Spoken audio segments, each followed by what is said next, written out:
আমার হাজব্যান্ডের তো জুতা পছন্দই হচ্ছিল না। হ্যালো ভিউয়ার্স, আসসালামু আলাইকুম। সেদিন শপিং শেষে জুতা দোকানে গিয়েছিলাম, সেই ভিডিওটা আপনাদের সাথে শেয়ার করা হয়নি, তো আজকে শেয়ার করছি। তো জুতার দোকানে গিয়ে অনেক ধরনের জুতা দেখলাম, ছেলের জন্য চয়েস করতে চাইলাম, দেখলাম যে অনেক সুন্দর সুন্দর জুতার কালেকশন আছে। বাচ্চাদের জুতা চুজ করা একটু কষ্টকর, বাচ্চাদের জুতাগুলো খুব কিউট হয়।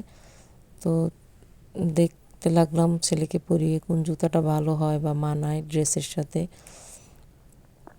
আর আমার ছেলে জুতা পরতে খুব পছন্দ করে, পোশাকের চাইতে তার জুতার প্রতি আকর্ষণই বেশি। আর সে এবার বারবার বলে দিয়েছে সে জাম্পিং কেস কিনবে, মানে কোত্থেকে কীভাবে কি বলছে বুঝতে পারি নাই, তো তার জন্য কিডস কেনা। আর আমার হাজব্যান্ডের তো জুতা পছন্দই হচ্ছিল না। ওই দোকানে আমরা সব সময় যাই, ভাইয়াটা খুবই ভালো। সে বলল যে ঠিক আছে, জুতা যেহেতু পছন্দ হচ্ছে না, আপনাকে গোডাউনে নিয়ে যাই, চলেন, সেখানে আপনি আপনার পছন্দসই জুতা পছন্দ করবেন, ডিসপ্লে থেকে যেহেতু পছন্দ হচ্ছে না। তো এতে দেখেন আমরা 3 তলায় গোডাউনে চলে যাচ্ছিলাম, মানে একটু অন্ধকার ছিল সিঁড়িগুলো।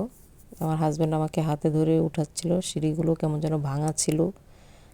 তো সেখানে গিয়ে তো আমি অবাক, গোডাউনে এত জুতা আর এত গন্ধ জুতার ছিল, নতুন জুতার এত গন্ধ, মানে চোখ জ্বলছিল জুতার গন্ধে, এরকম একটা অবস্থা। আর এত জুতার মাঝে তো জুতা চয়েস করা আরও কষ্টকর হয়ে যাচ্ছিল। তো যাই হোক, অনেক খোঁজাখুঁজি, অনেক দেখাদেখি, অনেক কিছুর পরে মানে জুতা চুজ করা হলো।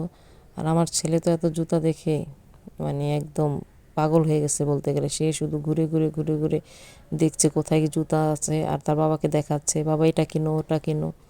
তো অনেক দেখার পরে, অনেক খোঁজাখুঁজির পরে পছন্দসই জুতা কিনা হলো।